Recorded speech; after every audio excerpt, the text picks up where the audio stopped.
Bismillahirrahmanirrahim.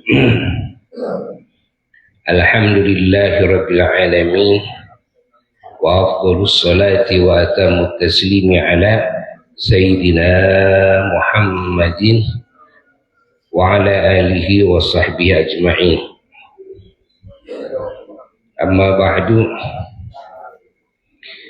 Kita sekarang akan meneruskan kajian yang tadi, menyambung.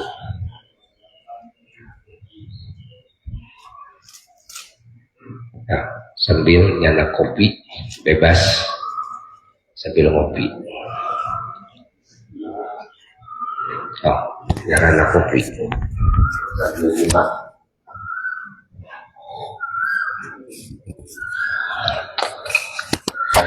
Hari ngaji ke sekolah mah ya, ulah kirang ngaleut, ulah kirang tuang ya, kirang ngaleut, kirang tuang mau lulus sekolah mah ya. Oh, sambil ambil cana kopi na ka dieu, cana kopi leuteun nyanak ka dieu sok.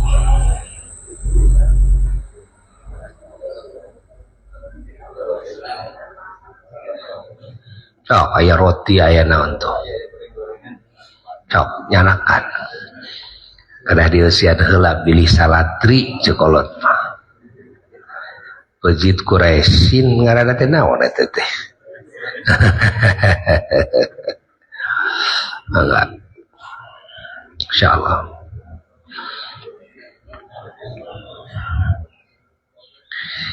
La ilaha illallah.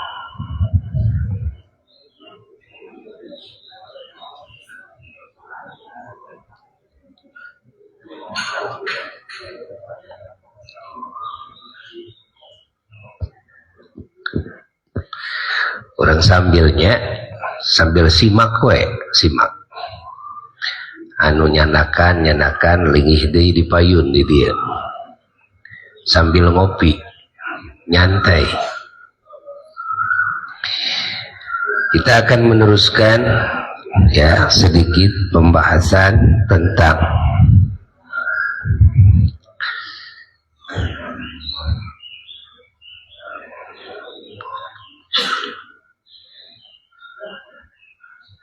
kelanjutan dari bahasan yang telah lalu.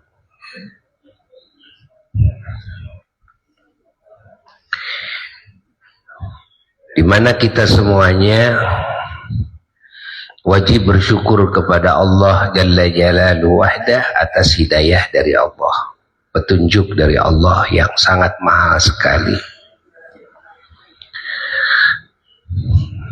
Yang mana hidayah ini berwujud menjadi wujud keimanan, keyakinan, menjadi wujud akhlak-akhlak yang terpuji, menjadi wujud amal-amal soleh, menjadi wujud niat-niat yang agung, menjadi wujud ucapan-ucapan yang mulia yang disebut dengan kalimah thayyibah.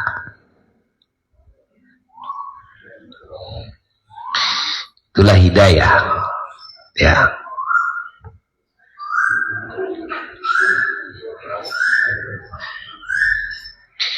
Dan hidayah ini akan menjadi ketenangan yang tidak akan dimiliki oleh siapapun yang tidak mendapatkan hidayah.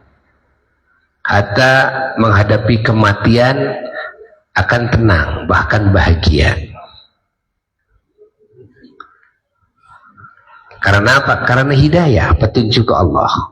Orang itu kalau tidak mendapatkan petunjuk dalam menghadapi permasalahan, satu aja masalah, dia pasti stres. Kenapa stres? Karena tidak mendapatkan solusi. Solusi ini adalah hidayah. Dalam hal apa saja.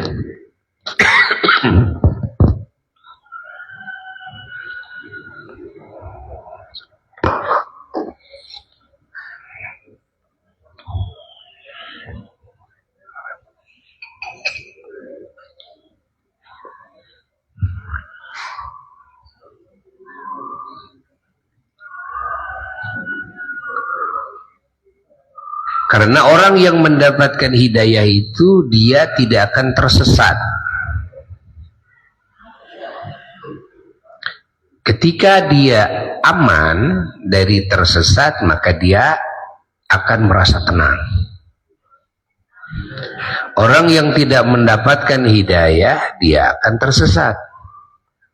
Ketika dia tersesat, maka dia akan khawatir. Banyak khawatir itu, khawatir ini. Itulah efek daripada hidayah. Kalau hidayah sudah tertanam, semakin banyak petunjuk Allah di dalam hati seseorang, akan semakin banyak terjawab segala permasalahan, akan semakin mengurang volume kesulitan, semakin mengurang rasa ketakutan, kekhawatiran. Kenapa? Karena semakin luas petunjuknya dari Allah Jalla Jalaluhu wahda. Disinilah perlunya kita memperluas wawasan keilmuan, yang mana keilmuan ini adalah hidayah dari Allah Jalla Jalaluhu wahda. Dan dengan bertambahnya hidayah juga akan semakin erat hubungan dengan Allah, akan semakin bagus hubungan dengannya, akan semakin erat dan bagus hubungan dengan para rasulnya, dengan para malaikat, dengan sesama muslim, dan juga akan bagus hubungannya dengan sesama manusia, dengan sesama makhluk Allah, hatta dengan binatang. Dengan apa? Dengan hidayah.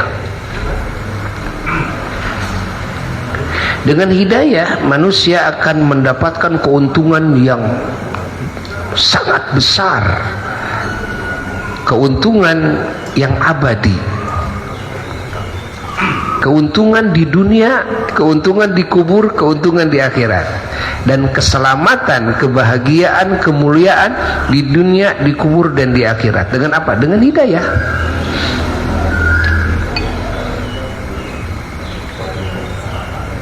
Itulah dahsyatnya hidayah, petunjuk dari Allah.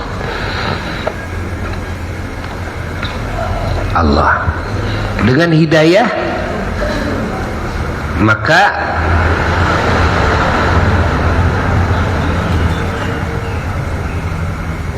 segala yang dikhawatirkan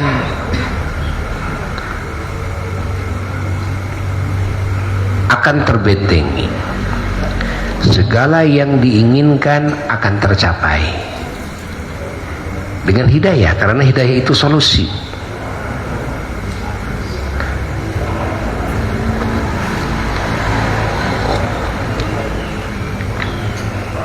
Allah.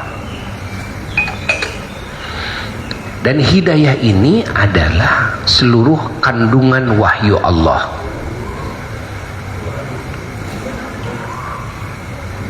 Lalu dijabar luaskan oleh Rasulullah Sallallahu Alaihi Wasallam dan dipraktekkan dalam hidupnya, yang disebut dengan sunnah. Lalu lebih dijelaskan lagi oleh para ulama, dari mulai sahabat, tabi'in, tabi'in, yang belum jelas bagi orang awam kandungan Quran dari sunnah Nabi, maka diperjelas lagi oleh para ulama-ulama mujtahidin, ahli ijtihad. Nah, akan semakin luas. Maka bagi orang awam, walaupun bukan ulama, tetap akan mendapatkan keluasan pengetahuan, keluasan hidayah dari Quran dan Sunnah melalui penjabaran, penjelasan dari para ulama-ulama mujtahidin, ulama-ulama Allah.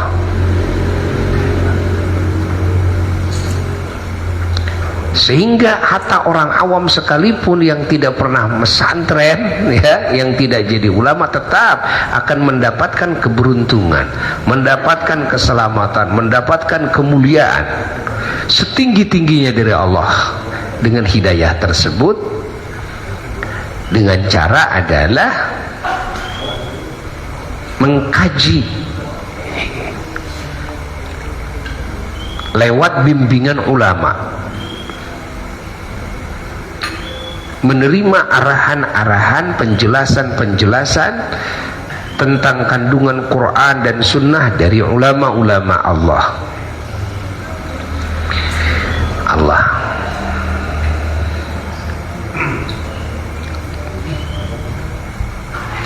Dan dengan hidayah, perkara-perkara yang mustahil bisa terjadi menurut kemampuan manusiawi, itu bisa terjadi dengan hidayah.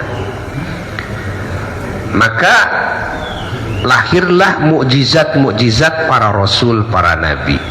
Itu adalah karena hidayah. Lahirlah karomah-karomahnya para wali-wali Allah. Itu adalah lahir dari hidayah semuanya. Maka bagi orang-orang yang beriman, yang bertakwa, dia betul-betul beruntung sekali. Dan orang yang tidak beriman dan tidak bertakwa baru kelihatan ruginya. Rugi sekali mereka, kan? Rugi sekali. Tidak akan mendapatkan apa yang didapat oleh orang-orang yang beriman dan yang bertakwa.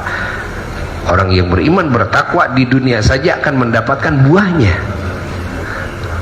Belum nanti ya buah yang lebih besar di akhirat. Hatta sebelum masuk surga akan mendapatkan buahnya. Hatta sebelum nanti hari kiamat di alam kubur akan mendapatkan buahnya. Tapi yang sempurnanya nikmat itu adalah di surga. Semoga kita menjadi ahli surga semuanya dengan anak cucu kita. Orang-orang yang beriman menjadi punya tempat curhat, tempat-tempat mengadu, yaitu Allah Jalla Jalaluhu wahda. Masya Allah, punya tempat meminta. Jadi curhatnya bukan sama si A, bukan sama si B, tapi curhatnya sama Allah. Orang-orang yang yakin kepada Allah itu seperti itu. Ya, maaf, Buya dididik oleh apa? Ayah anda, Mama Ajengan Toha dulu, ya. Dari kecil dididik apa? Ya dididik ini. Dari kecil, dari sebelum sekolah SD, dikenalkan hati kepada Allah Jalla Jalaluhu wahda. Dikasih pemahaman-pemahaman, lalu dikasih doa-doa, dikasih zikir-zikir, wirid-wirid. Selain pemahaman dalam akidah, pemahaman dalam fikih, dalam syariat, pemahaman dalam ilmu tasawuf, ilmu tazkiyatun nafs, ilmu thariqah. Ini dari sebelum sekolah SD. Allah, dan Buya tidak mesantren keluar untuk mengkaji ilmu yang luas, karena dididik terus dari mulai lahir, ya kan, sampai ya, gede, sampai bujangan, sampai punya keluarga oleh ayah sendiri. Jadi Buya mesantren keluar itu adalah tabarrukan, mengambil berkah. Buya pernah di Manonjaya dulu lagi bujangan sebentar. Buya pernah di Pangersa Sukabumi di Aang Syadili almarhum dalam ilmu balaghah. Buya pernah juga di Darul Hadis Al-Faqihiyah Malang. Buya pernah dari mulai tahun 89 di Makkah di Said Muhammad Alawi Maliki, tapi tidak di dalam pesantren, di luar. Dan juga menyambungkan sanad, menerima berbagai ijazah dari Syekh Ismail Al-Yamani. Semua sudah pada wafat. Dan Buya terima juga banyak ijazah dari para ulama-ulama yang ada di Maroko, yang ada di Mesir, yang ada di Yaman, di Hadramaut, di zaman itu ya. Nah, Buya masuk Makkah itu dari mulai tahun 89, sedang bujangan. Satu-satunya anak Umi yang melanglang cuma Buya. Kakak Buya yang kandung ke Ibu Siri ya, yaitu yang pesantren Al-Burdah, itu kakak kandung Buya. Yang kakak yang besarnya Abah Haji Dayat, itu yang sudah wafat, Abah Haji Dayat, yang paling melanglang ke berbagai negara, apalagi di Indonesia.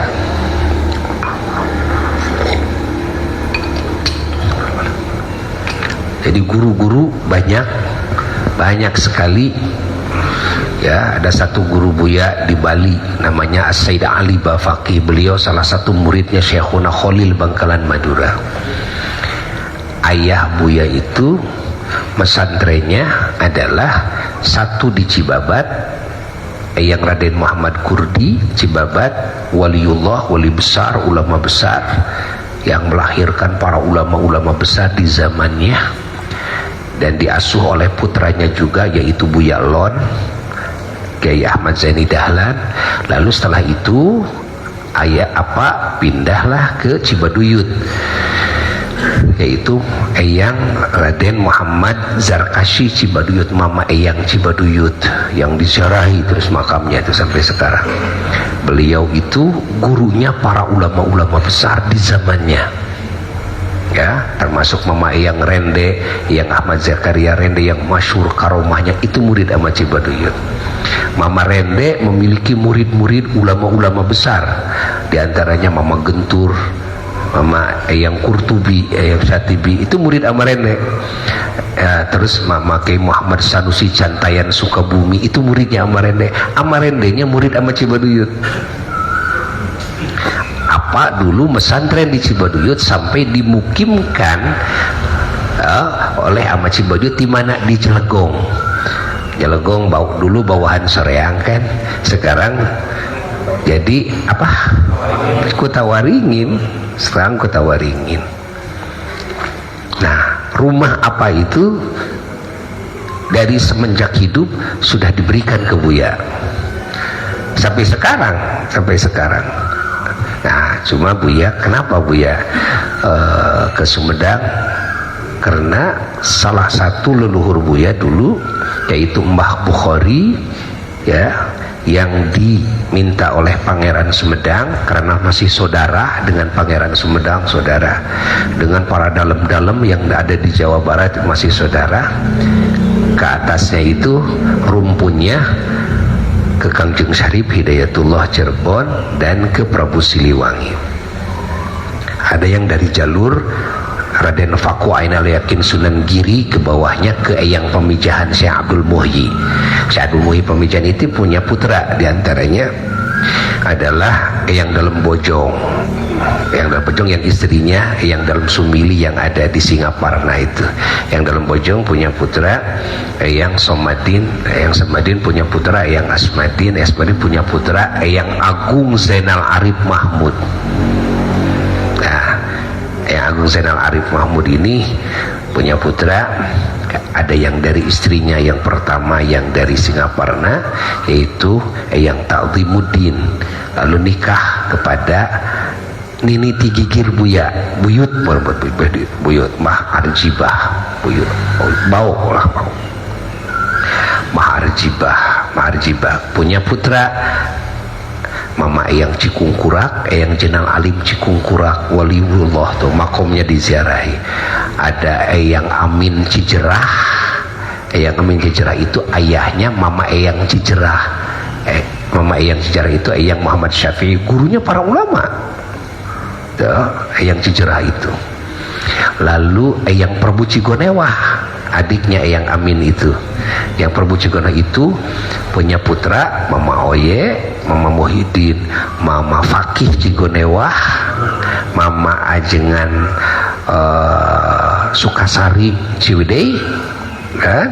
Mama Ajengan Sujai, Mama Ajengan Adroi, ini kan, itu putra yang Prabu Cigonewah. Lalu dari Mama Fakih ke bawahnya pangarsa Abu Yaudin almarhum di Sindang Resmi Cikunewa. Nah, sa Cikunewa baraya wungkul. Lalu ya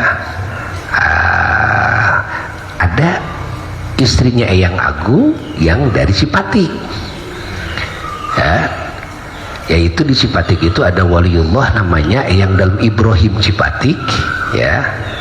Beliau keturunan Prabu Siliwangi. Yang Dalem Ibrahim Cipatik ini adalah menantu Eyang Dalem Haji Abdul Manap Mahmud. Nah, beliau punya putra. Putranya itu diantaranya adalah Mah Bukhari dan Mah Pangulu Muhammad Hasan. Nah, sekarang berbicara Mah Pangulu dulu. Mah Pangulu punya putri namanya Mah Ibu Kasinah. Mah Ibu Kasinah ditikahkan oleh Mah Pangulu ke Eyang Agung. Eyang Agung Zainal Arif Mahmud ini punya putri yang namanya Mah Acah. Ditikah Mah Acah ku Mah Muhammad Ali, ya, Muhammad Ali Antapani, disebut Mah Antapani, ayah Antapani, ya, Mah Antapani. Beliau adalah muridnya Syekhuna Khalil Bangkalan Madura. Nah, dan Eyang Cibaduyut juga pernah disuruh oleh ayahnya mesantren ke Syekhuna Khalil dan mesantren, tapi sudah jadi ulama besar dan tidak lama mesantrennya, tabarrukan. Nah, Eyang Cibaduyut itu lalu punya putra Mah Antapani dan Eyang Mah Acah ini, yaitu Mama Cibaduyut.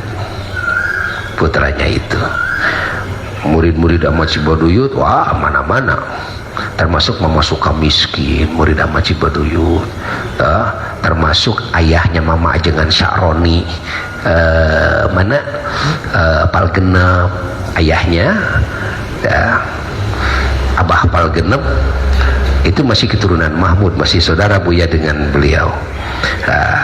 Itu muridnya Eyang Cibaduyut. Banyak murid Ahmad Cibaduyut itu, ya, ulama-ulama besar, termasuk apa dulu. Jadi selain apa diasuh oleh ayahnya seorang ulama dan wali besar, yaitu Mama Eyang Bojong, Eyang Muhammad Hasan Mustawi, bersahabat, dan itu saudara semua. Mama Bojong, Mama Eyang Cibabat, Mama Eyang Cibaduyut bersahabat dari kecil, dari mulai mesantren sampai jadi ulama besar, sampai jadi wali besar, ketiga-tiganya. Lalu Mama Bojong ngabesan ke Mama Cibaduyut, yaitu kakaknya apa? Kakaknya Mama Toha, yaitu Mama Muhammad Yusuf, Mama Usuf. Nah, beliau diambil mantu oleh Mama Cibaduyut menjadi ajengan anomna Mama Cibaduyut sebagai pengganti Mama Cibaduyut. Mama Usuf itu kakaknya apa? Ya, karena sahabat, ya, lalu diikat lagi dengan itu pernikahan putra putrinya. Ama Cibaduyut juga ngabesan ke Ama Cibabat, sarang Ama Cibabat, sarang sobat, ngabesan. Nah, jadi kebanyakan ijazah itu kalau Buya dari beliau, dari apa, dan keilmuan dalam berbagai bidang di kedisiplinan keilmuan dari beliau. Tapi Buya melanglang ngambil ijazah, ya, menyambungkan sanad-sanad baik dalam ilmu tafsir, ilmu hadis, ilmu fikih, usul fikih, balaghah, ilmu nahwu, ilmu qiraat, asyarah, dan banyak keilmuan. Dari fan-fan keilmuan yang 12 itu banyak mengambil ittisal sanad dari ulama-ulama besar dari berbagai negara.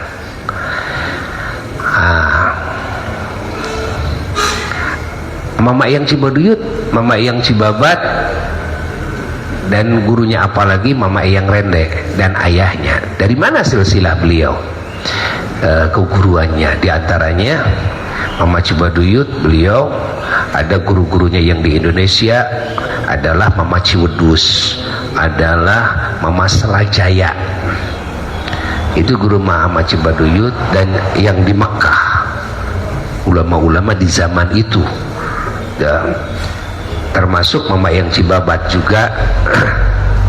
Beliau di Mekah di antara gurunya adalah yang menyusun kitab Riyadul Badi'ah yang dipakai di seluruh pesantren bahkan di berbagai negara, yaitu As-Sayyid Hasabullah. Beliau mufti Mekah saat itu di zamannya Syekh Nawawi Al-Bantani,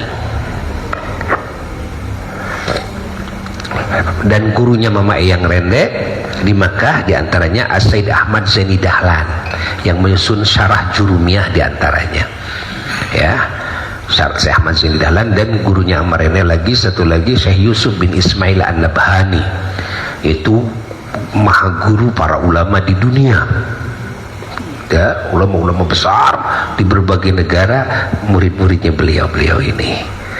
Jadi berbagai keilmuan, berbagai sanad-sanad termasuk dari Syekh Nawawi Banten. Karena apa?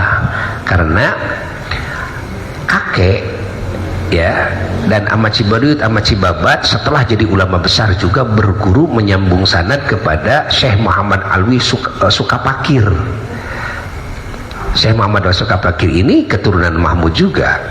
Beliau muridnya Syekh Muhammad Nawawi Al-Bantani. Jadi sanad kitab-kitab karangan dari Syekh Nawawi gitu kan ke bawah gitu kan. Nah, jadi masih segar karena belum jauh.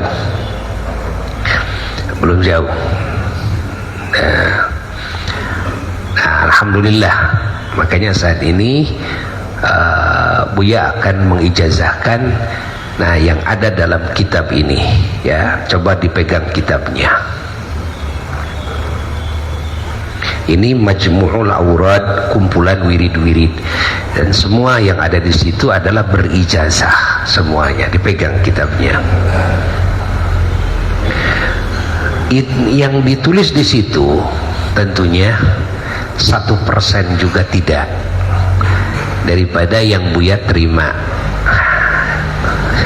1% juga tidak, karena kalau untuk semuanya, ya, apakah mampukah mengamalkannya? Ya, tidak akan mampu mengamalkannya, ya. Namun yang ada di situ sudah mencukupi segala kebutuhan kita di dunia dan di akhirat. Dan Buya nanti membolehkan untuk nanti dibaca, silahkan diperbanyak, untuk keluarga. Kalau ada yang punya jamaah ahli pengajian, sholawatan umpamanya, silahkan diperbanyak, silahkan. Dulu waktu apa ngajar di pesantren Mama Ajengan Sya'rani Palgenep, ya, kan itu yang ngajarnya apa dulu ayahanda? Di zaman masih ada Mama Ajengan Sya'rani, Buya lagi kecil sering ikut sampai bujangan. Itu ada yang suka hadir, siapa di sini? Nah, ini nih. Sahanami teh. Hamim. Nah, Mama Ajengan mana itu teh? Sirojudin suka ngaji ke apa dulu itu? Apa ngajar, diminta oleh Mama Ajengan Sya'rani untuk mengajarkan tafsir, ya, tafsir Jalalain. Tuh ada tafsir Munir. Itu apa yang mengajarkan ayahanda, yang mengajarkan di Mama Ajengan Sya'rani dulu. Di antaranya ini nih yang dulu masih bujangan muridnya. Buya masih kecil. Nah, ini saksi nih. Buya suka ikut sampai bujangan itu. Suka ikut. Nah, alhamdulillah sangat dekat sekali dengan keluarga Mama Ajengan Sya'rani, dengan Kang Haji Yuyun, Kang Haji Bubun, Bunyani, ya, banyak sampai ke bawahnya, ya, yang sekarang cucu-cucunya, ya, dengan Teh Ema, dengan Kang Cep. Di mana Teh Ema ini?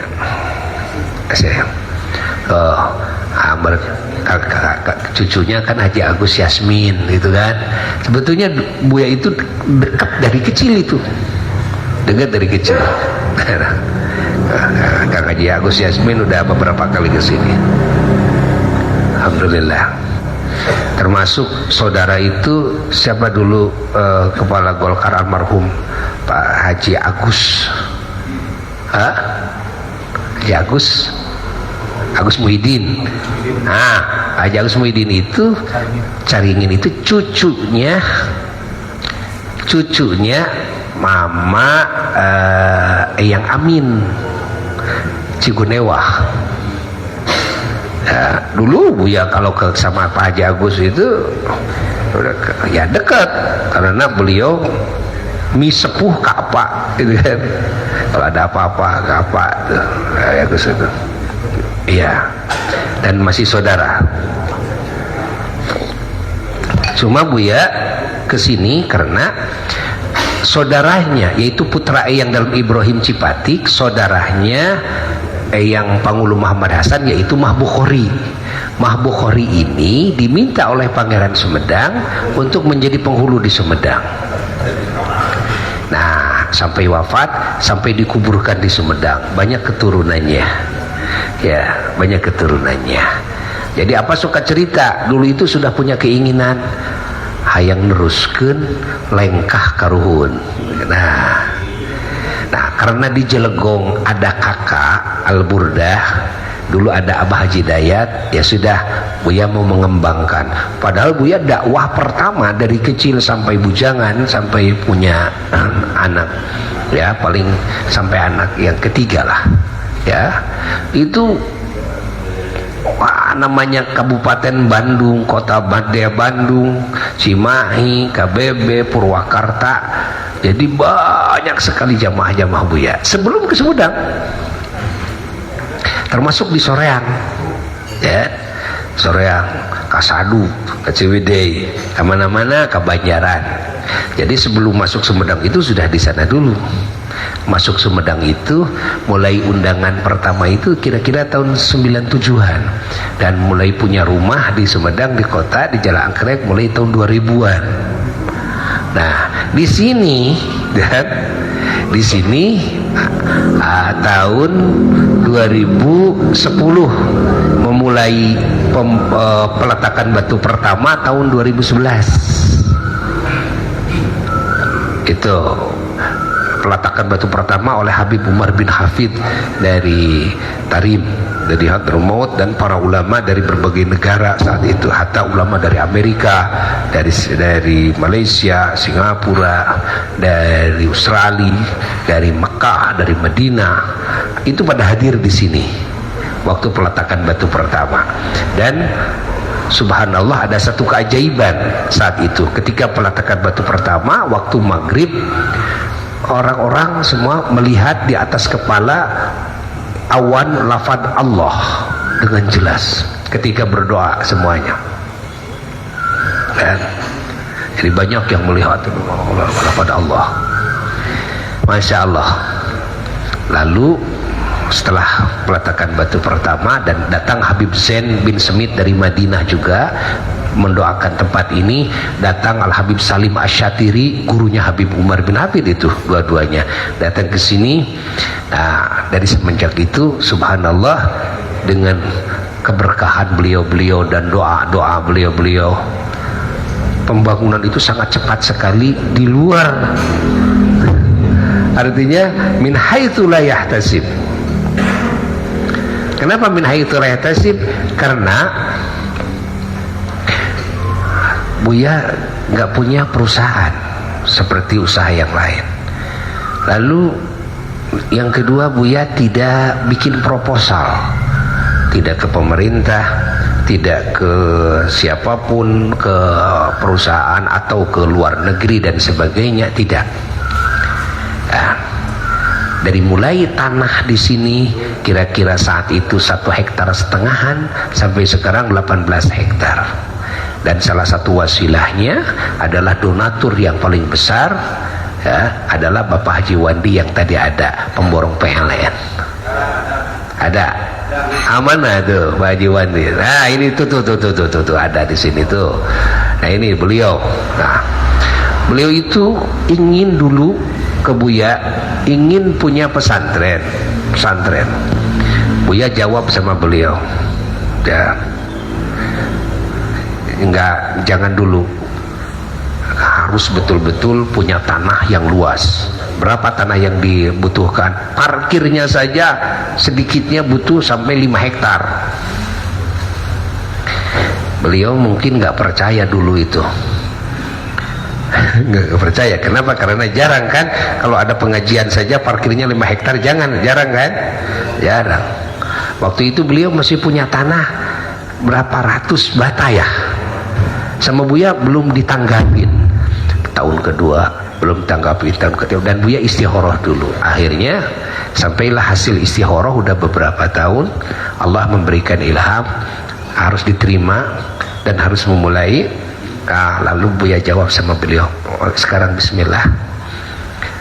Itu baru modal. Waktu itu pertama kali berapa punya tanah?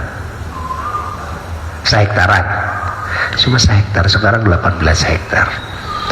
Itu jamaah berbondong-bondong. Begitu Buya umumkan, ada yang ngasih, termasuk bangunan ini tanahnya, orangnya baru meninggal kemarin, istrinya masih ada. Ini yang ngasih tanah ini, saya ingin punya tanah ini yang dipakai, ini ingin dipakai untuk pesantren. Masya Allah.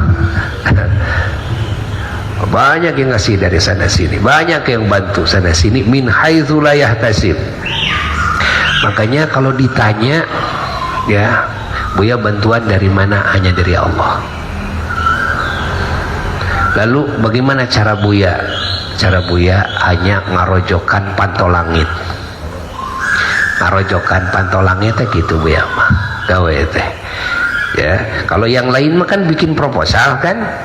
Kalau Buya mah iya ta proposal nate Buya mah mananya kan bieu teh dina sampean tah iya proposal Buya mah bisa yang terang. Proposal Buya mah iya nu tadi teh, yang tadi. Kenapa takut? Kan ada Allah, kan Allah Maha Kuasa, dan Allah berjanji, wa idza sa'alaka ibadi anni fa inni qarib ujibu da'watad da'i idza da'an falyastajibu li wal yu'minu bi la'allahum yarshudun. Allah pesan kepada Rasulullah SAW, wahai Muhammad, kalau ada yang bertanya kepada engkau tentang aku, hamba-hambaku tentang aku, jawab oleh engkau, kan? Jawab, fa inni qarib, ya, maka sesungguhnya aku ini sangat dekat. Ujibu da'watad da'i, aku mengijabah doanya siapapun yang berdoa kepadaku. Idza da'ani, ketika dia berdoa kepadaku. Falyastajibu li, katakan kepada mereka wahai Muhammad, mereka hendaknya harus meminta ijabah dariku. Wal yu'minu bi, dan hendaknya mereka yakin kepadaku. La'allahum yarsyudun, agar mereka mendapatkan kebenaran. Jadi syaratnya doa yang paling pertama adalah harus selalu meminta ijabah dari Allah dan harus yakin kepada Allah. Jangan ada ragu dalam hati. Innallaha ala kulli syai'in qadir. Wah, mustahil bisa punya tanah hektaran. Malah sekarang yang di luar ini ada yang menawarkan, ya, dari Besan Buya 250 hektar, ada yang memberi 8 hektar, ada yang memberi sekian hektar dari berbagai wilayah. Ada lagi juga yang 70 hektar. Di luar daripada ini Allah. Dan pembangunan seperti ini juga kalau ditanya ini habis berapa tidak tahu, karena Buya tidak memperinci. Enggak, pokoknya prinsip Buya ada Allah sudah. Lalu berniatlah, ya, membangun segala rencana-rencana yang agung di sisi Allah, pasti Allah menolong. Mintalah kepada Allah, berdoalah kepada Allah, yakin. Modalnya itu. Ini jangan pernah berhenti. Zikir, wirid, doa, dawamkan terus, hati pusatkan kepada Allah, maka Allah akan mengabulkan, maka Allah akan mendatangkan dari semua arah. Dan sampai detik ini ya, mungkin Buya sering cerita di hadapan saudara-saudara Buya, karena putra apa banyak ya, ada 17 sekarang yang sudah wafat, kakak-kakak ada beberapa orang ya, laki-laki tinggal berdua, Buya sama kakak, yaitu Al-Burdah, kayak Bu Siri. Bukan bisa disebut, bukan mungkin ya, karena sudah cek and recheck dengan kakak-kakak, apa satu-satunya anak apa yang tidak pernah mengalami susah cuma Buya. Dari mulai lahir, seingat Buya nggak pernah punya susah. Apa alasannya? Karena seingat Buya, Buya dididik oleh apa dan Umi tentang tauhid kepada Allah, tentang Allah, tentang Rasul. Sudah tahu, sudah ngerti dari semenjak pertama inget. Di gemol kupun bapak, ku apa? Kalau tahajud itu apa, mau tahajud pamannya di masjid, di gemol ku sarung, bawa ku apa ke masjid, ditaruh di gigireun. Belum ada listrik. Buya lahir tahun 69 di bulan Desember ya, itu kelahiran Buya tahun 69. Nah itu dari kecil. Jadi kalau apa tahajud itu, karena keistimewaan apa itu ya, diantaranya dalam tahajudnya. Tahajudnya itu kalau bangun jam 11 malam sampai subuh, terus tengah rumah ditahajudin, tengah rumah, nanti serambi rumah, dapur. Yang tidak ditahajudin itu hanya WC. Coba kalau sholat 2 rakaat, pindahkan sorban ke kanan 2 rakaat sebenarnya. Makanya rumah apa itu harus bersih, rumahnya, kamarnya, dapurnya, serambinya harus bersih dari najis. Kenapa? Karena suka dipakai sholat. Sampai kalau sholat di kamar, tiap kamar anu selak-selaknya lepet di sholatan, di luhur kasur tuluy kabeh di sholatan. Allah. Jadi bukan cerita dulu yang seperti itu sahabat, dulu yang seperti itu para tabi'in, tabi'in. Buya menyaksikan sendiri. Itu apa? Ini keistimewaannya, nikmat kayaknya sholat itu. Setiap malam sebelum sholat mandi dulu. Katanya itu didikan ayahnya dari kecil, lalu didikan gurunya Mama Cibabat, lalu Mama Cibabat wali kabeh ya, mujurna gitu kayaknya. dan guru na timimiti inung bapak nepi ke guru-guru na wali kabeh mujurna we gitu kan. Allah. Jadi keyakinan sudah ditancapkan dalam hati. La takhaf wa la tahzan innallaha ma'ana. Jangan takut, jangan sedih, sesungguhnya Allah bersama kita. Nah, jadi diajarnya kalau tasbih teh timimiti ingat. Buya timimiti ingat teh anu kaemut ku Buya teh dina usia 2 tahun. Dina usia 2 tahun oleh Allah sudah dikasih ingat. Waktu nenek dari Umi wafat, Buya dikasih ingat oleh Allah ya, mulai ingat tuh. Terus dididik oleh apa itu yang paling tahu sejarah tentang leluhur, karuhun-karuhun para wali, para ulama, Buya. Karena Buya harus selalu ada di samping Apang. Sampai dikenalkan dengan Pak Angkunepi, dengan Pak Bupati Lili Somantri, Pak Sani Lupias, dibawa-bawa karena beliau-beliau ini berguru sama apa dulu tuh ya. Jadi ya, beliau-beliau sangat dekat kepada apa, dibawa ke kalangan para ulama sampai tahu si A dan si B para ulama-ulama, karena terus dibawa, hatta dibawa ke undangan dulu pakai sepeda, pakai anaon eta teh kurotan teh geuningan si kursi teh dina sepeda.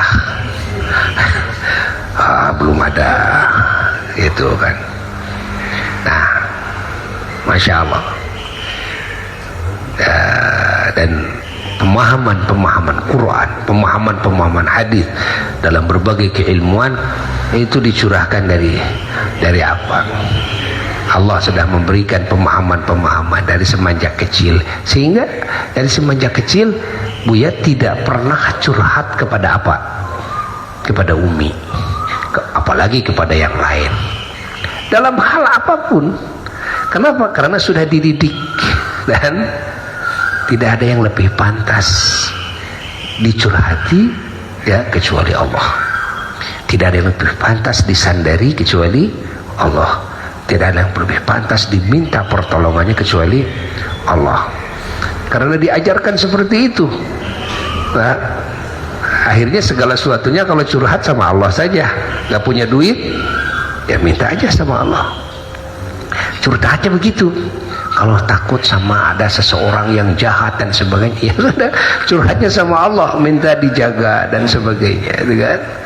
Allah. Jadi ketenangan batin itu dari mulai ingat sudah tenang. Kenapa? Merasa ada Allah. Dan sudah terbentuk seperti itu. Ala bidzikrillah tatmainnul qulub. Ya sudah merasakan dari semenjak ingat. Ingatlah kata Allah, bidzikrillah, karena dengan zikir kepada Allah tatmainnu, bisa tenang al-qulub, seluruh hati, yakni hati orang yang yakin kepada Allah, hati orang yang zikir kepada Allah, yang ingat kepada Allah akan tenang. Ketika ingat Allah tenang, ingat Allah tenang. Jadi nikmat pegang tasbih itu jadi satu kenikmatan. Kenapa? Karena ini yang terus mengingatkan kepada Allah, mengingatkan hati kepada Allah.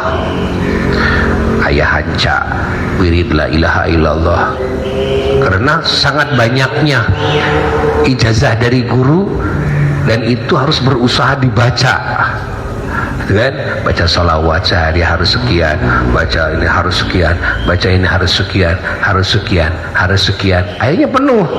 Akhirnya tidak bisa secara khusus karena menghadapi tamu, menghadapi itu, menghadapi ini, akhirnya harus dibawa-bawa, kan? Karena kalau secara khusus di kamar, lalu yang lain bagaimana bisa dijalankan? Nggak akan bisa dijalankan. Nah, Allah. Nah, Buya sekarang akan mengijazahkan. Pegang semuanya, silakan. Pegang kitabnya. Ya. Bismillahirrahmanirrahim.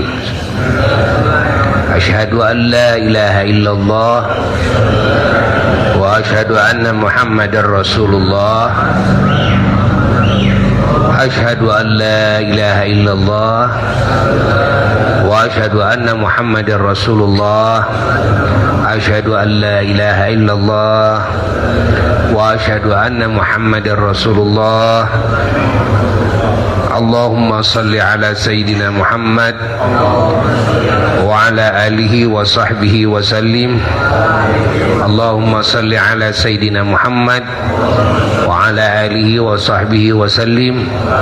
Allahumma salli ala Sayyidina Muhammad wa ala alihi wa sahbihi wa sallim. Dengarkan oleh semuanya. Ajazukum ala hadhil ijazah. Buya mengijazahkan semua yang ada dalam buku ini, ya, dalam kitab ini, sebagaimana Buya menerima ijazah tersebut dari semua guru-guru Buya. Ucapkan qabiltu, saya terima ijazataka, ijazahnya. Ila arwah ashabi hadil ijazah. Al-Fatihah. A'udzu billahi minasyaitonir rajim. Bismillahirrahmanirrahim. Alhamdulillahirrahmanirrahim. Maliki yaumiddin. Shiratal mustaqim. Shiratal ladzina an'amta 'alaihim ghairil maghdubi 'alaihim waladdallin. Amin. Amin. Alhamdulillahirabbil alamin. Ada yang mau bertanya? Dan coba yang mau bertanya, sok ibu. Yuk. Ya, itu pun dan itu speakernya. Ya. Assalamualaikum warahmatullahi wabarakatuh. Alhamdulillah, saya pribadi bersyukur kepada Allah Subhanahu wa taala karena sudah bersama Buya luar biasa. Yang pertama, sedikit sejarah mungkin Buya yang tadi diceritakan yang luar biasa. Mungkin ada semacam buku historis, buku sejarah Buya dari semenjak tadi yang diceritakan sampai hari ini, biografi.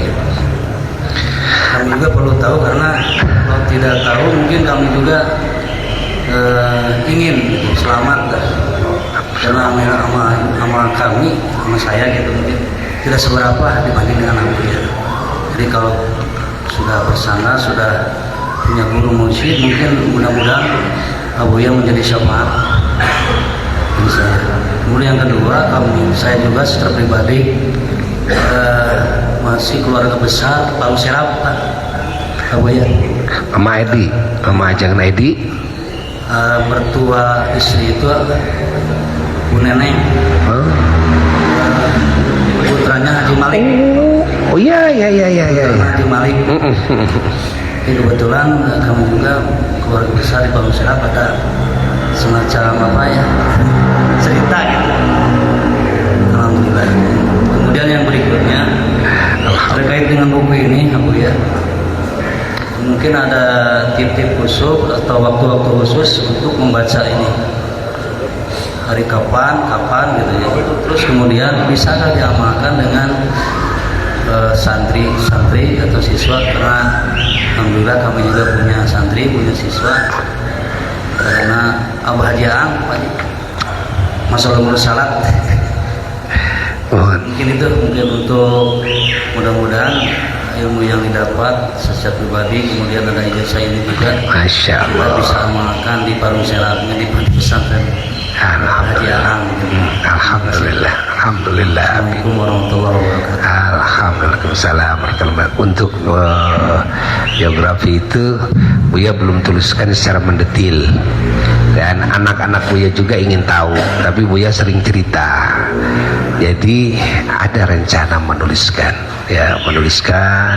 bagaimana cerita Hatta di dalam perjalanan menuntut ilmu dalam spiritual ini, itu kan.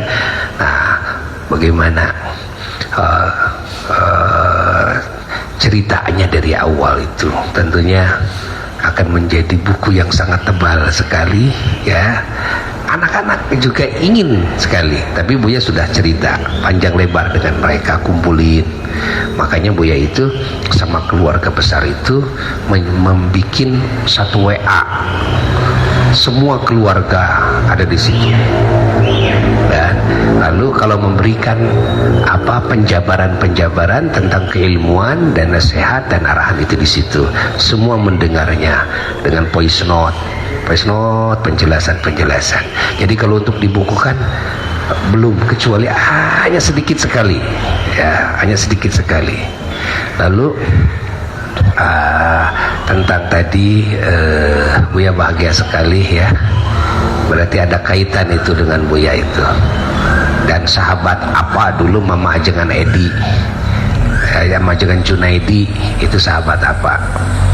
Ulama itu di Bandung kalau Bahtul Masail pembahasan masalah agama. Dulu itu yang memutuskan 3 orang, satu apa, 2 Mama Syaroni, itu Pol Genep, katilu Mama Ajengan Junaidi, Ajengan Edi, dan putranya juga kan ngawas ke apa ke. Nah, lalu berkaitan dengan itu ada waktu-waktu tertentu, ya ada sebagian. Besok insya Allah waktu sahur kita akan kumpul untuk menceritakan itu secara mendetail. Ada yang diwiridkan pagi sore dan khasiat-khasiatnya sebagian. Apa khasiatnya ini? Buat apa ini? Nah, tentu kita perlu tahu juga. Lalu yang berkaitan dengan nanti boleh dipakai oleh santri, tadi kan sudah bilang Buya di awal, itu silahkan diijazahkan lagi kepada siapapun yang menginginkan, difotokopi silahkan siapapun. Nah, insya Allah. Lalu nanti dari sisi nasab, ya insya Allah, dan ke atas sampai sanad kepada Rasulullah sallallahu alaihi wasallam, nanti sebagian akan ada yang Buya jelaskan besok waktu sahur sebelum subuh insya Allah. Ibu sahanu naroskeun teh sok kadia. Jadi orang Bandung mah sebenarnya seueur anu teu bireuk ya, kabuya teh da seueur nu terangapun bapak, seueur terang ka apa ai urang Bandung mah bener sareng urang Sumedang.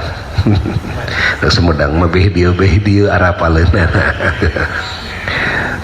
Ayo, Bangga Bu. Assalamualaikum warahmatullahi wabarakatuh. Waalaikumsalam. Dengan keterbatasan ilmu agama saya ingin bertanya, menyimak apa yang disampaikan oleh Abuya terkait nikmat iman dan Islam. Mohon maaf dikoreksi jika saya salah menyimak Abuya, bahwa Abuya tadi pernah menyampaikan ada satu kondisi bahwa keimanan seseorang itu bisa berubah dalam suatu waktu.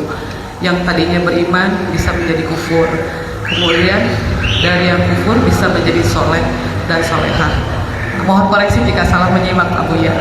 Nah, pertanyaan saya Abuya adalah mendengar beberapa informasi bahwa untuk mempertahankan istiqomah keimanan kita terhadap untuk keyakinan kita kepada Allah, apakah betul bahwa surat Al-Kafirun itu bisa menjadi salah satu surat yang secara khusus dibaca pada saat sholat sunnah qobla subuh?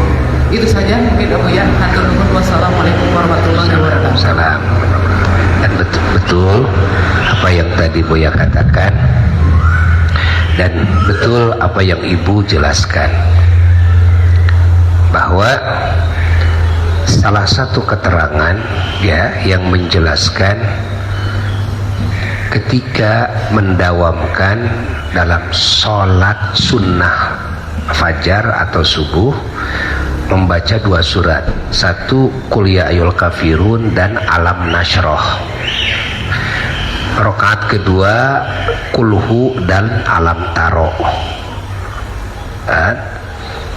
Maka oleh Allah akan ditetapkan keimanannya, akan dijaga dari segala kejahatan makhluk yang jahat. Semua manusia bangsa jin tidak akan mampu mencelakakan orang yang mendawamkan surat ini ketika sholat sunnah subuhnya. Dan itu harus didawamkan. Tadi Buya teringat juga, Buya mau ngasih tahu tentang ini, teringat ya. Nah, jadi rakaat pertama suratnya apa? Kuliah dan Alam Nasroh. Rakaat kedua Kulhu dan Alam Taro. Alam Taro kafafa'ala bukan ba'sabil fiil. Nah itu, nah dawamkan itu insyaallah. Nanti ada lagi untuk menguatkan iman, untuk ditetapkan iman, untuk mati husnul khotimah. Insyaallah besok waktu sahur kita akan berbicara lebih banyak, sekaligus ijazah praktek sholat, praktek wudhu itu kan, walaupun hanya sekilas kan, hari yang lengkap ada kudu masantren atuh tahunan berenya ai 3 poe mah ya sakieu geus tohaga sakieu geus tohaga sakieu ge alhamdulillah. Ayo pertanyaan siapa lagi sok tanya kita itu yang ieu paling dia sekedap iya paling dia sekedap ya. Bismillahirrahmanirrahim. Assalamualaikum warahmatullahi wabarakatuh. Mohon izin Namuya sedikit bertanya setelah menyimak yang disampaikan Namuya juga dari yang tadi malam sampai hari ini juga, bahwa kalau Allah itu kehendaknya adalah mutlak, kehendaknya mutlak. Manusia itu tidak jadi Allah itu kalau yang disampaikan Nabi itu jadi memberi, melakukan, merubah, kalau manusia kan itu nanti. Kemudian yang selanjutnya adalah kehendak Allah itu mutlak, kalau manusia tidak. Nah, kemarin disampaikan juga bahwa kalau kehendak Allah bersama dengan kehendak manusianya sama, nah itu akan terjadi. Tetapi kalau kehendak Allah yang tidak sama dengan manusia, berarti yang terjadi adalah kehendak Allah, gitu maksudnya. Maksud saya gini, karena kita semua ini kan punya keluarga, punya anak, misalnya. Kita mau mendoakan anak kita, kan tentunya anak kita ingin punya cita-cita seperti itu. Nah, ini hubungannya adalah apakah kita bukan bisa mengetahui, mohon maaf Abu ya kalau nanti bahasa kami kurang pas menyampaikannya, karena misalnya kehendak kita itu misalnya anak ini ingin jadi A seperti itu. Nah, tapi kehendak Allah ini tidak itu. Nah, apa yang harus kita lakukan dengan seperti itu, dengan kondisi seperti itu, walaupun kita belum mengetahui karena belum terjadi, gitu maksudnya. Sedangkan kita kalau sebagai manusia diperintahkan untuk berdoa, untuk astajib lakum, jadi berdoalah, niscaya Allah akan mengabulkannya. Apa yang harus kita lakukan untuk mencapai kesamaan untuk kehendak kita dan kehendak Allah itu. Sedangkan kita punya cita-cita sesuatu yang ingin kita raih itu. Mohon izin Bu ya. Terima kasih. Assalamualaikum warahmatullahi wabarakatuh. Assalamualaikum. Nanti tadi ada yang harus dibalik dikit. Jadi dari makhluk dulu, kehendak kita jika sama dengan kehendak Allah akan jadi. Kehendak kita kalau tidak menyamai kehendak Allah, maka yang jadi tetap kehendak Allah. Tapi kita tidak tahu kehendak Allah kepada kita bagaimana, maka tidak ada perintah untuk mengetahui kehendak Allah kepada kita akan seperti apa. Tapi Allah Subhanahu wa ta'ala sudah memberikan sinyal kepada kita, hamba-hambanya yang ingin mendapatkan segala kebaikan dari Allah, dan itu kehendak Allah, harus menggarap segala faktor penyebabnya. Faktor penyebab yang harus digarap itu ada beberapa hal. Yang pertama adalah menanamkan keyakinan, ya, kepada Allah dan kepada Rasulnya, kepada segala yang harus diyakini, lalu juga melakukan perintah Allah dan menjauhi larangan Allah dengan benar, karena di situ kan sudah penuh sempurna dengan segala kehendak Allah yang baik. Dan di situ dalam keimanan, dalam ketakwaan, ketaatan kita kepada Allah, di situ sudah sempurna, ya, segala kehendak Allah yang baik. Lalu yang kedua adalah kita harus menggunakan akal sehat kita. Ini salah satu faktor penyebab. Ketika kita ingin sukses dalam hal apapun, bacalah oleh akal sehat kita tentang segala faktor penyebab yang secara zahir, ya, yang secara zahir. Nah, yang secara batiniah dengan iman dan takwa. Yang secara zahir baca oleh akal sehat kita, pasti akan terketahuan ini faktor penyebab kebaikan, ini faktor penyebab keburukan, faktor penyebab sehat, faktor penyebab sakit, faktor penyebab untung, faktor penyebab kerugian. Lalu kalau kita ingin sukses setelah didapat oleh akal sehat, nah lalu apa? Lalu lakukan oleh kita segala faktor penyebab kebaikan dengan cara dan adalah berdoa kepada Allah dan menanamkan niat yang baik karena Allah. Jadi jangan hanya bergantung kepada kekuatan akal lalu menggarap faktor penyebab secara zahir tanpa hubungan hati dengan Allah. Nah, ini banyaknya kegagalan. Jadi banyaknya kegagalan manusia itu karena dia hanya membaca dengan akal sehatnya faktor penyebab kesuksesan, lalu dia menggarap faktor penyebab kesuksesan tersebut. Kepada siapa hatinya bersandar? Kepada akalnya. Kepada siapa hatinya bersandar? Kepada faktor penyebabnya, bukan kepada Allah. Nah, inilah yang menjadi sebab kegagalan. Jadi kalau ingin sukses adalah bergantungnya kepada Allah, kan semuanya oleh Allah. Baca oleh akal yang sehat, ya. Setelah ditemukan faktor penyebab, kita lakukan tapi dengan doa, niat-niat yang baik karena Allah. Nah, maka disitulah kita akan mendapatkan apa yang kita inginkan. Nah, itu kuncinya.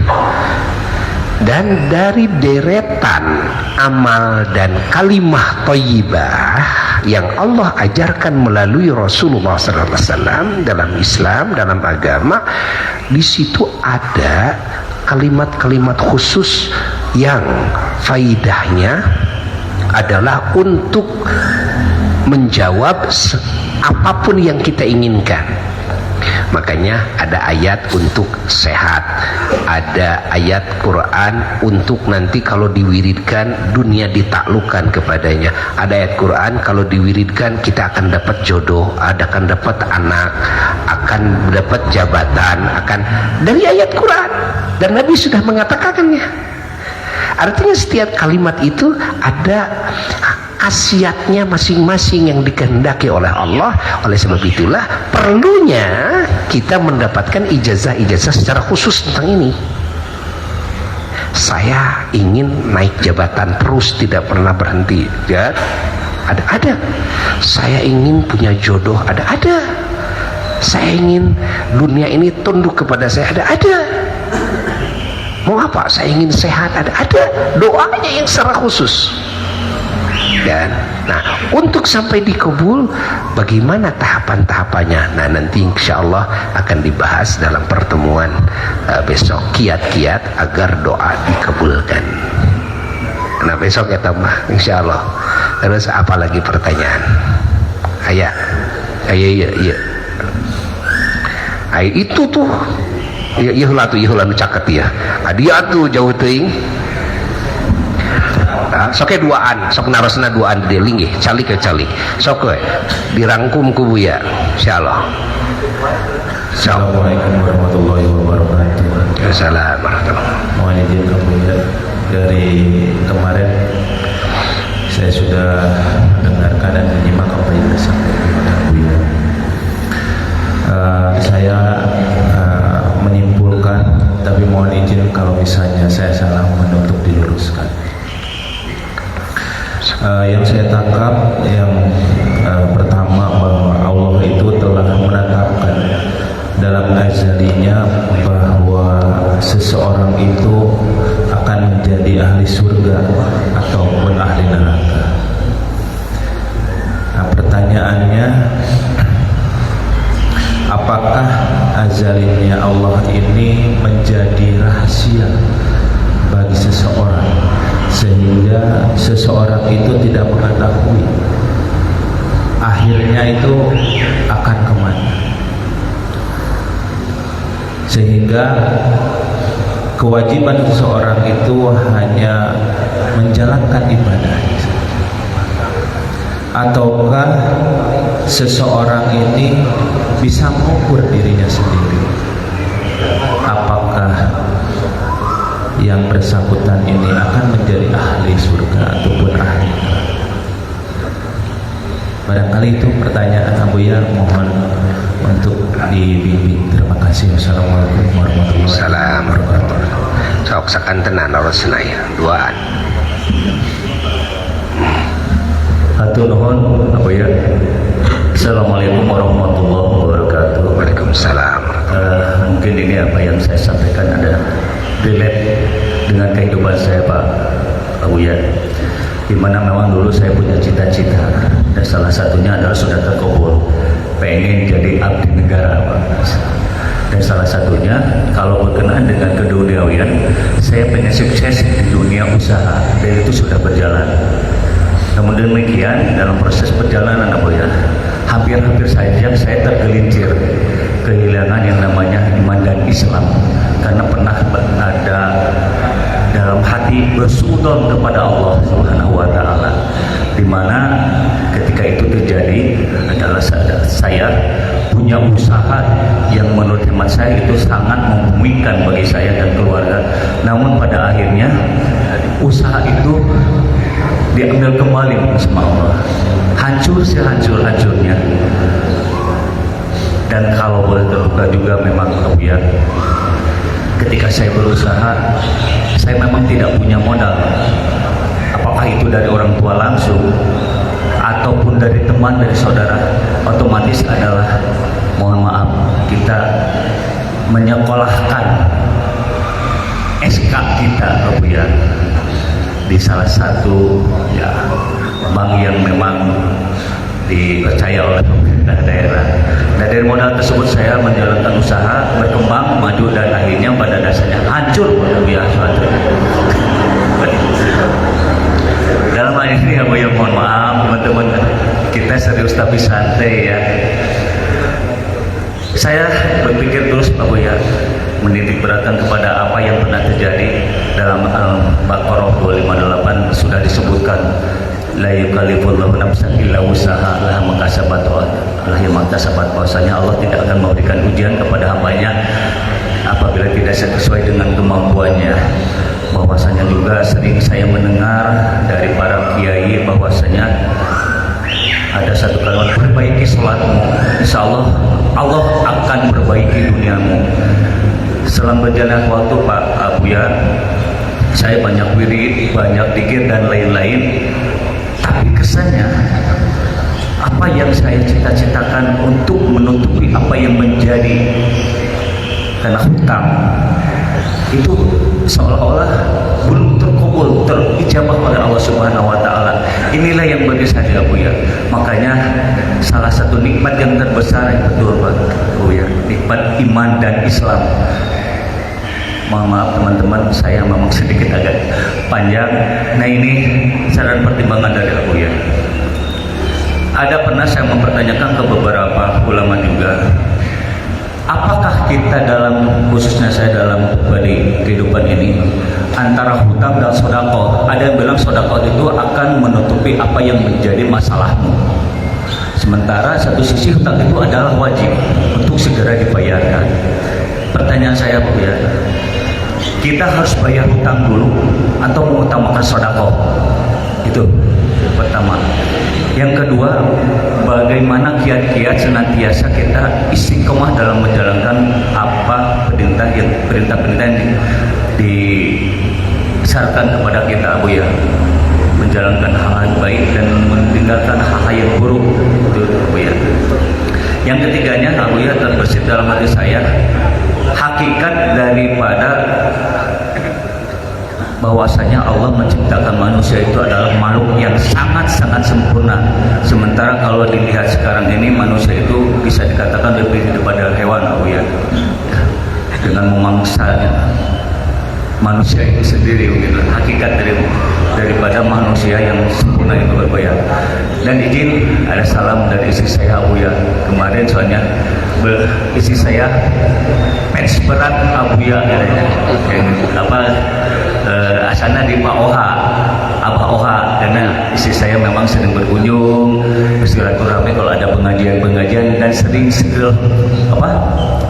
menikmati tausiah Abuya di TikTok. Masya Allah. Mengikuti, makanya dari pengajian katanya mau bersilaturahmi ke sini, namun itu masih didiskusikan, dan katanya keburu sama bapak ke sini, katanya. Padahal saya tidak merencanakan, mungkin Allah sudah menentukan seperti itu.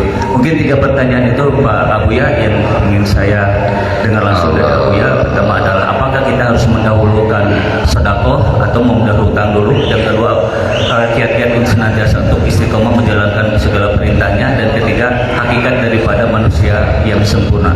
Terima kasih. Assalamualaikum warahmatullahi wabarakatuh. Waalaikumsalam warahmatullahi wabarakatuh. Alhamdulillah.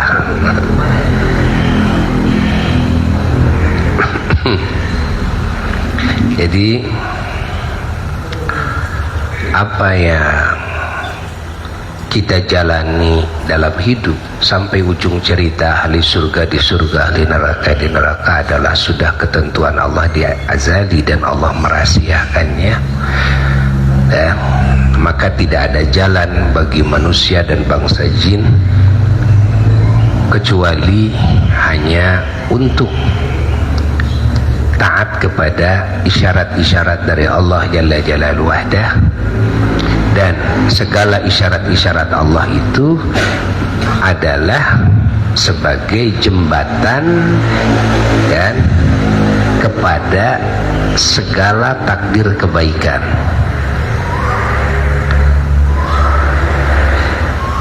Untuk sampai kepada pusat kebaikan itu, jembatannya adalah mengikuti isyarat-isyarat Allah, yaitu kandungan Quran, kandungan sunnah Nabi yang dijelaskan oleh para ulama. Nah itulah tugas kita, ya, itulah tugas kita. Dan kita harus merasa bersyukur, dan ketika kita ditakdirkan itu, dan kita bisa mengukur, ya, apakah kita menjadi ahli keselamatan, kebahagiaan atau tidak. Dari mana mengukur? Dari di saat diri kita mengikuti isyarat Allah atau tidak. Kan jalan Allah itu lurus, as-siratal mustaqim. Nah, ini jalan lurus itu. Kelihatan enggak jalan itu? Kelihatan. Lalu ujungnya nanti jalan itu kemana? Ujungnya ke surga, ujungnya kepada Allah, pertemuan dengan Allah, kalau kita meniti jalan Allah. Lalu di samping jalan Allah banyak lagi jalan-jalan yang dibikin oleh setan, dan jalan-jalan yang dibikin oleh setan, kadang ke situ, kadang ke sini dan sebagainya, kan? Nah, ketika kita ditakdirkan pijakan kita di atas as-siratal mustaqim, maka bersyukurlah dan mintalah terus kepada Allah, berdoa terus kepada Allah, dan agar kita selalu pada relnya berjalan, ya. Dan salah satu kiat-kiatnya untuk bisa istiqomah dan bisa ingat adalah jangan jauh dari ulama yang mengingatkan kita, jangan jauh dari orang-orang soleh yang mengingatkan kita, sahabat-sahabat. Makanya kalau punya keluarga, teman hidup harus yang soleh, itu untuk mengingatkan kita agar menjadi kuat. Bangun anak, kesolehan pada anak agar menjadi pengingat kita juga, ya. Kalau bersahabat dengan yang soleh, kalau duduk dengan yang soleh, untuk mengingatkan kita. Intinya pokoknya seperti itu. di samping itu kita mujahadah, memerangi hawa nafsu kita, memerangi setan, dan mujahadah itu. Dan lalu samping itu apa? Berdoa kepada Allah Jalla Jalaluhu wahdah. Dengan apa? Dengan banyaknya zikir kepada Allah, mengingat Allah, berdoa kepada Allah, maka nanti akan banyak faktor penyebab, yang mana dengan banyak faktor penyebab itulah kita mendapatkan pertolongan Allah, sehingga kita tidak berani melenceng dari as-siratal mustaqim sampai kita mati. Itu salah satunya, ya. Nah, lalu nanti ujung ceritanya kita kemana? Nah, itulah azalinya Allah. Kita tidak tahu. Inilah yang dikhawatirkan, yang ditakutkan oleh orang-orang yang paham kepada hal ini. Yang tadi Buya katakan kepada ibu yang ibu tadi mengatakan, bagi Allah kuasa saja merubah yang sekarang soleh nanti menjadi manusia yang paling bajingan, matinya dalam kekufuran. Naudzubillah min dzalik. Sebaliknya juga begitu. Nah, kita tidak tahu. Nah, itu urusan siapa? Urusan Allah. Urusan kita apa? Bukan mengetahui takdir yang akan datang. Urusan kita adalah jika kita ingin, ya, sesuai dengan apa yang kita inginkan, Allah sudah memberikan faktor penyebabnya, memberikan jalannya kepada kita. Titiklah jalan tersebut. Sudah. Cek paribasa orang Sunda mah tong loba cincong. Lu saya percaya ke Allah, terus sami'na wa ata'na, gitu. Selamat. Mengkolet tidinya cilaka. Lalu, ya, kita harus paham kepada kehidupan dunia ini, bahwa dunia ini tidak akan lama. Maka salah satu niat yang salah ketika kita lupa Allah, ketipu dengan dunia, lupa ibadah karena dilupakan oleh dunia. Dan salah satu niat yang salah adalah ketika ingin banyak harta hanya untuk menumpuk, ya, hanya untuk menumpuk. Nah, ini yang salah. Kadang-kadang kita ingin kaya, mau apa kaya?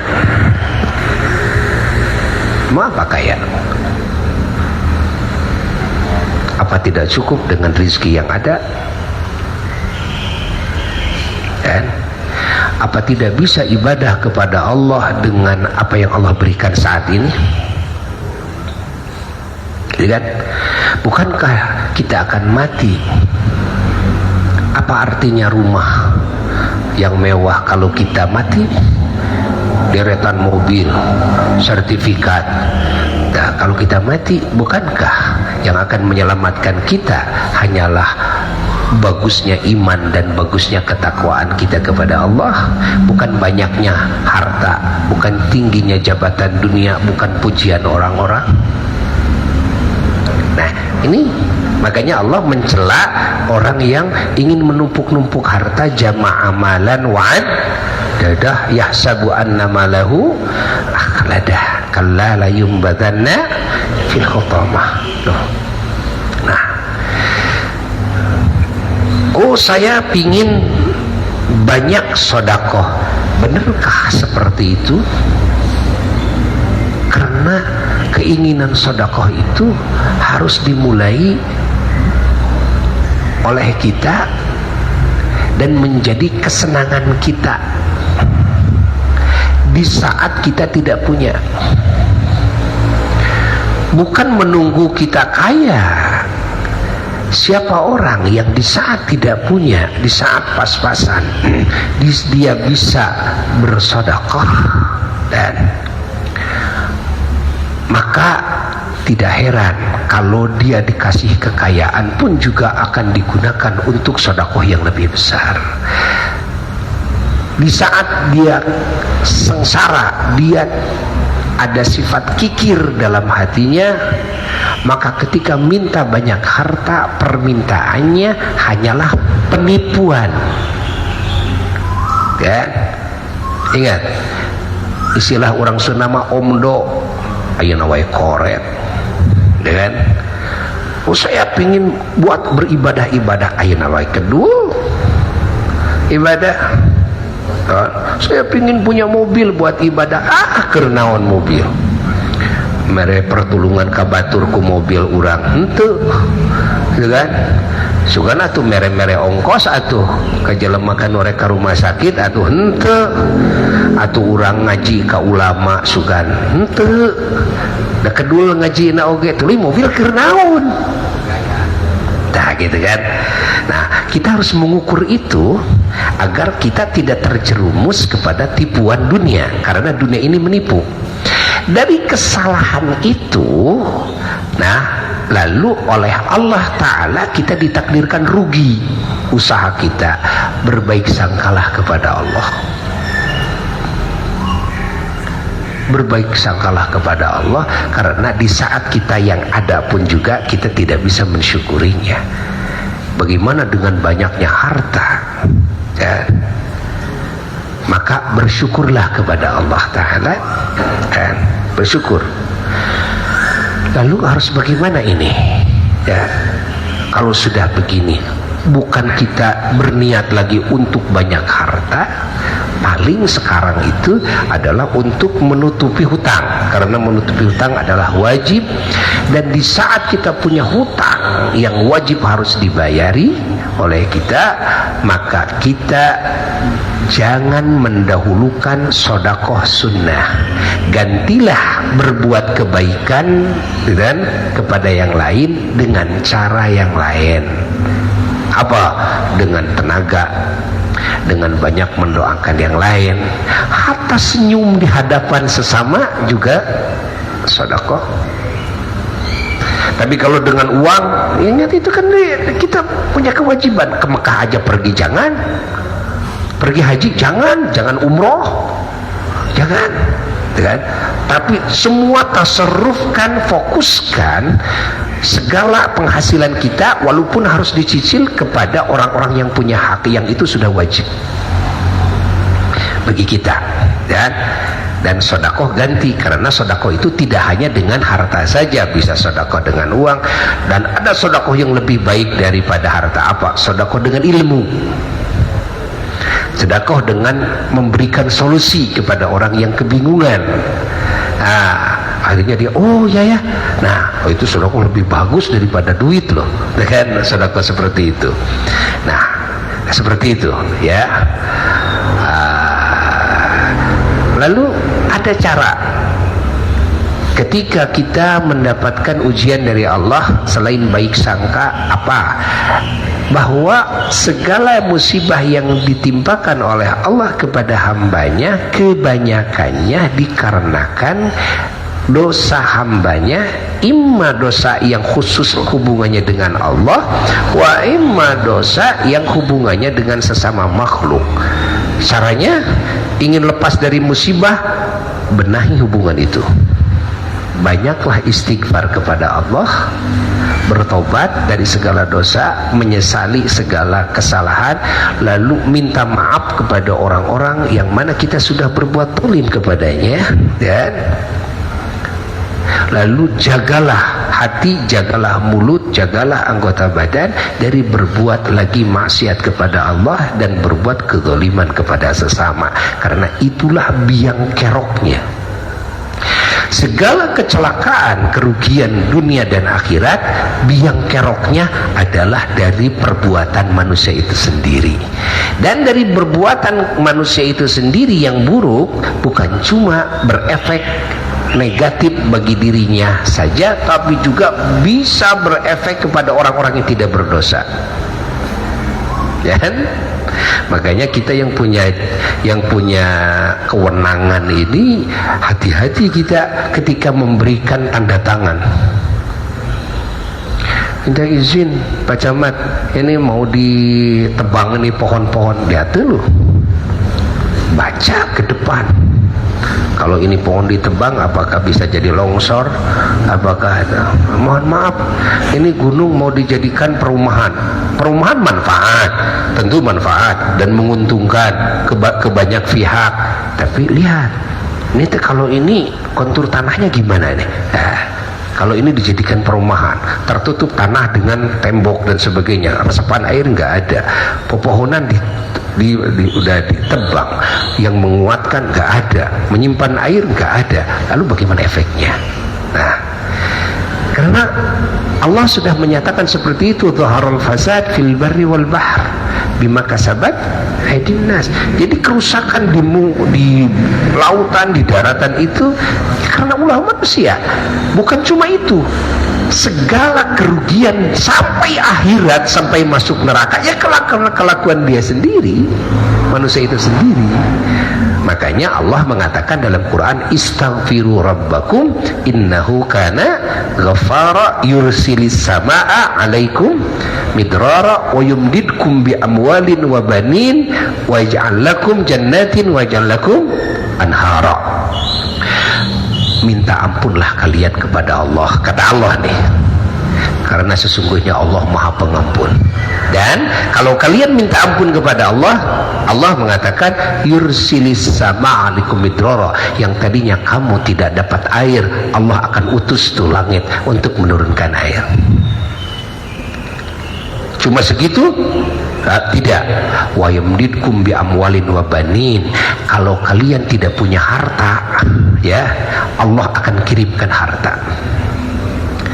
Kalau kamu tidak punya keturunan, Allah akan kasih keturunan. Ini janji Allah dengan bertobat kepada Allah, kan? Masya Allah. Terus apalagi? Tidak sampai itu, tidak. Wa ja'alakum jannatin. Allah nanti akan berikan, Masya Allah, warna-warni surga. Warna-warni surga, jannatin. Kata jama ini, kata jama artinya bukan satu jannah, warna-warni surga. Kalian akan, Masya Allah, punya tanah, punya tempat, punya yang indah. Masya Allah, punya taman yang indah. Bukan cuma di dunia, di surga nanti jannatin wa yaj'al lakum anhara. Nanti air tidak akan kurang, solokan-solokan nanti akan mengalir lancar, kan? Karena istighfar kamu, air akan melimpah banyak, tuh. Masya Allah, hejo lemok, cai curcor. Bukan cuma di dunia, nanti tajri min tahtihal anhar. Di surga pun juga kalian akan punya anhar, solokan-solokan yang mengalir yang ada di bawah